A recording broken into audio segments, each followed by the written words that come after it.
ancestors, but in the world, around the world as a whole. We have to go back in time and in history to the transatlantic slave trade.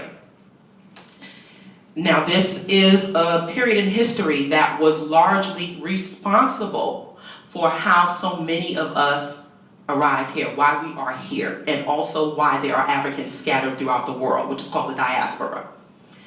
It is a very tragic piece of history because of the way things transpired. It pretty much shows human greed, human inconsideration, and sorry, I may not be able to put it into words right now, but just moving forward. And this, the Atlantic slave trade took place between the 1400s to the 1800s. So it was over a period of centuries. Here is a map of, let me get this. Here's a map of the slave trade.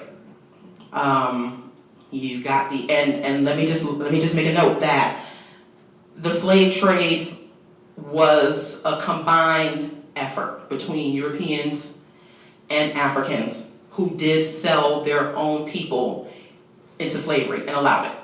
So it is not just putting the blame on one entity or on one race, because it was very much a collaborative and combined effort.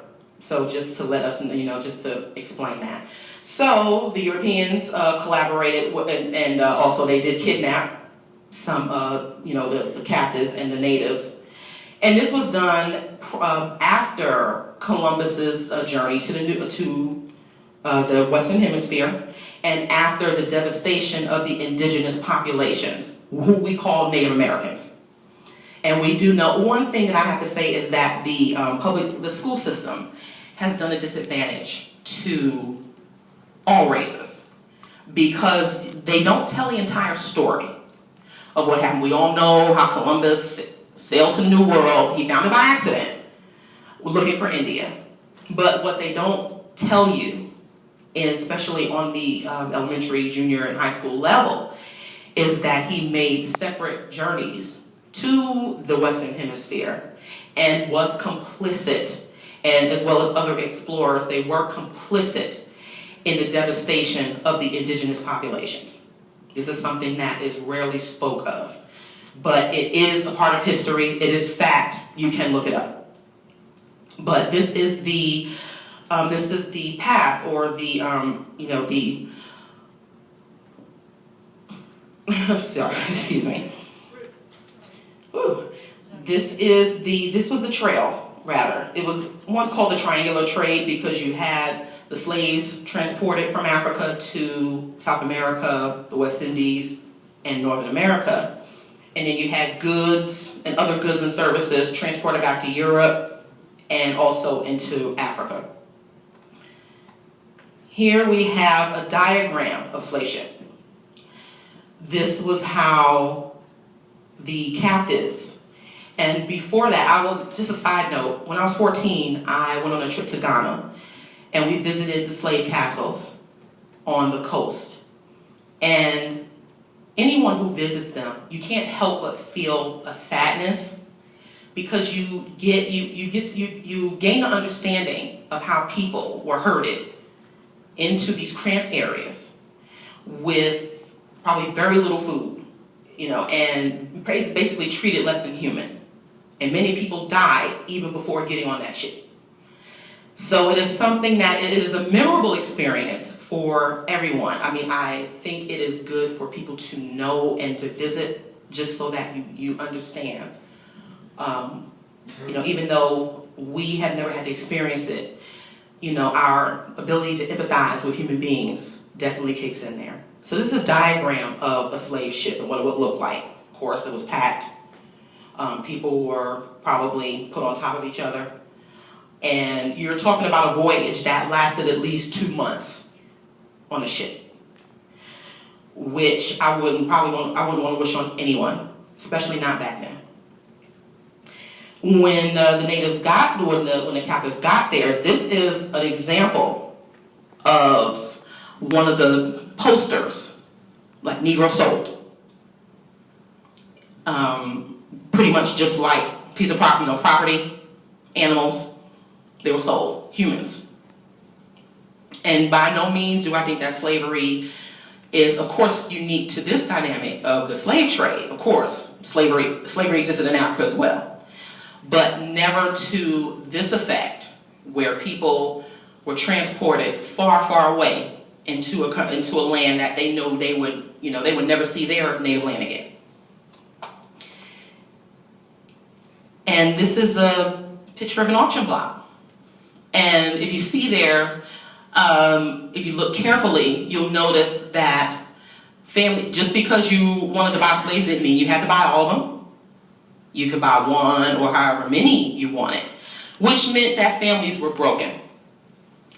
And just from, again, human empathy, I wouldn't want to imagine being separated from my children like that. Separated from my husband like that, knowing that, again, I may never see them again. Because, again, that is how people were being treated. And from here, now the reason why we tend to focus on, try to understand at times when we talk about the history of blacks in this country, and why at times we bring this up as to why our dynamic is different from other races and cultures. Africans and blacks are the only race of people in America who were largely brought here in captivity. Most other cultures were brought here pretty much voluntarily, or even in indentured servitude, meaning that they were here to serve, but they weren't here to stay. So our people were pretty much the only ones who were brought here in a dynamic that was against our will. And millions of Africans died while being transported on this journey. Millions. We're estimating, I think it's estimated in the tens of millions of people who suffered. And those who were fortunate enough to survive that were stripped of their native language and culture.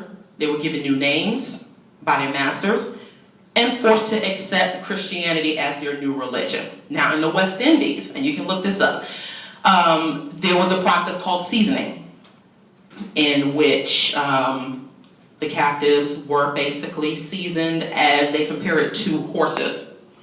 So therefore, you're talking about people being beat, people being killed, those who I'm sure dared to rebel were, I'm sure, brutally put to death and brutally tortured.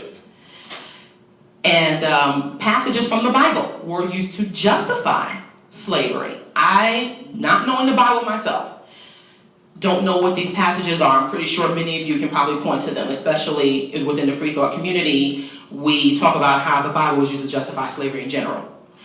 But it was especially used to justify the enslavement of blacks, because it's not enough, of course, it wasn't enough to enslave the body, because as a human being, you're going to resist that. You have to enslave the mind as well in order to make a complete slave. They have to feel worthless. They have to feel no pride in themselves. They have to feel like they're nothing and that their master is everything. Everything is at the behest of someone else. And especially at that one court. And it was mainly whites who they had to serve. So just gaining an understanding from that.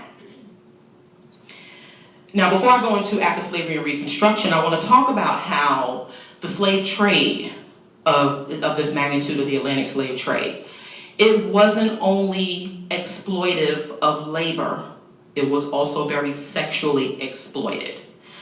You had blacks, you had slaves who were put together for the sole purpose of mating. You had some slaves who were served, whose primary purpose was to serve or satisfy the sexual needs of their masters. This is indisputable. And it's arguably where a lot of the myths about the hypersexual black female begin. It's also could be argued